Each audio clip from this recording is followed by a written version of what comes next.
he rather you be his slave and be economically dependent upon him? And joining me now with more, the man you just heard from, Florida Congressman Colonel Allen West. Congressman, welcome back, sir. Thanks so much for having me on, Sean. All right, you know when you say that, Social Security disability is slavery, a lot of people pay into that their entire lives, agree or disagree with the program. A lot of people say, wait a minute, that's my money. I paid into this. That was the assurances that were given me. Well, there's something different between Social Security and Social Security disability. And I think that when you talk about how journalism has died and you don't have people properly reporting, when you look at the fact since June of 2009, the Obama administration has created about 2.6 million jobs, but then there have been 3.1 million Americans that have gone on Social Security disability. As a matter of fact, in June, when you only had 80,000 private sector jobs created, you had 5,000 Americans going on Social Security disability. So my question is, just the same as you just brought up about unemployment benefits, is this program really going toward its intended purposes of helping individuals who are disabled, who cannot go out and work, or is this a matter of the 99 or 79 weeks of unemployment benefits when they are running out? Now you see people running to apply for Social Security disability funding, which in our district down in South Florida, you can see billboards with lawyers advertising how they can get you on Social Security disability. Yeah, well, all right. The percentage of taxpayers, we know this, has never been lower. 49% of Americans pay no federal income tax, so they're not vested in the system. And I think this is what makes this a historic election or a tipping point election. And the question here is, when Republicans in any way in the past, when they discuss Social Security, and they even talk about preventing it from going bankrupt, it's a third rail. Then you get Paul Ryan throwing Granny over the cliff. Is it politically speaking not smart to talk about a program that obviously the American people like? Well, first of all, I can be a politician and continue to tell the American people what they want to hear. But the truth is this. The actuaries and trustees for Social Security and Medicare in their fiscal year 2012 report said that Medicare will be bankrupt in 2024 and Social Security 9 years later in 2033. And we'll start seeing a degradation of benefits anywhere from 25 to 30%. So one of the most important things we need to do is to strengthen Social Security. And I believe in protecting and preserving it. That's why when I look at such political gimmicks such as this payroll tax cut, it is really a defunding of Social Security, and it's pushing it closer to the cliff. So I think that we've got to get Americans back to work. When you look at our workforce participation rate, it's at a 31-year low at only 63.7%. So we're driving people to be more dependent upon government. We're not driving people out there to open up those small businesses and promote our business development, production, and manufacturing in this country. Look, if we look at unemployment, it is as 58.1%. It's the lowest since 1983. Long-term unemployment, the highest since the 1930s. So the numbers do speak for themselves. But let me go to the Social Security issue, because we know in the next 120 days what this campaign is about. It's about dogs on top of cars, class warfare. It's about Bain Capital.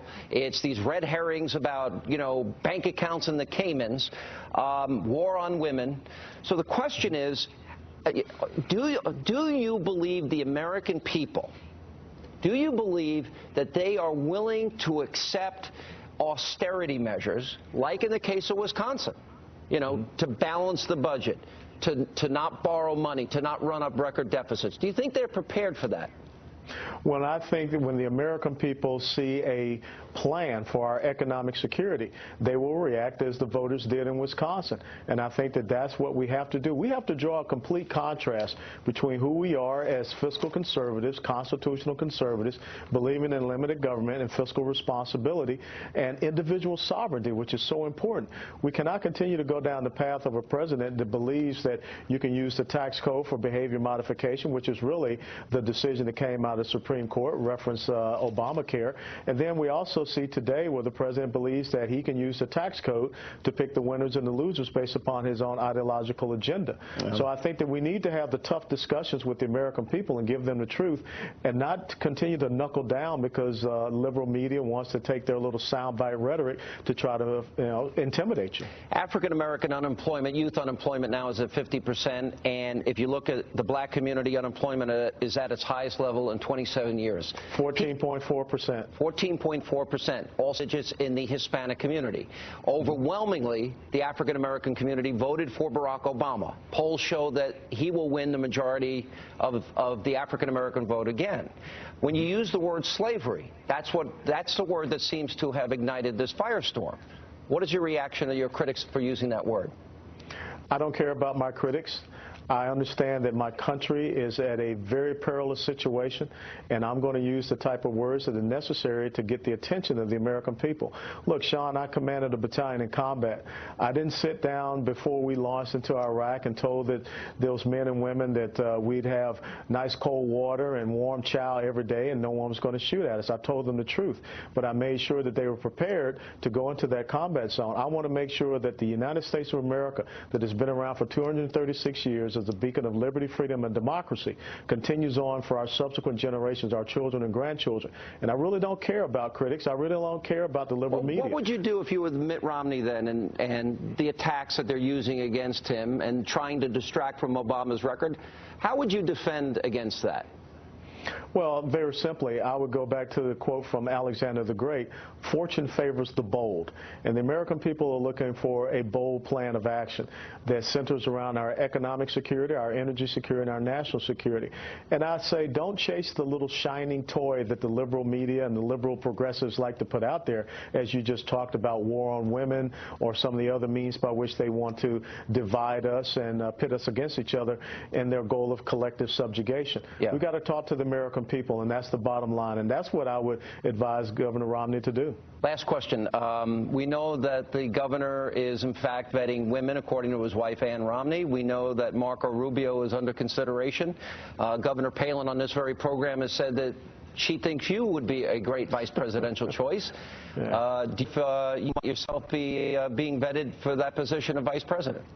Well, if someone is doing it, they have not let me know. And my biggest focus is to be a good congressional representative. And if I have to kind of be that voice crying out in the wilderness right now, I will continue to do that, because this country that I love so dearly, I'm not going to sit around and watch anyone destroy it or take it down the road to perdition. All right. Congressman, Colonel, good to see you. Thanks for being with us. Pleasure. Thank you. And coming up, he said Tea Party members want to see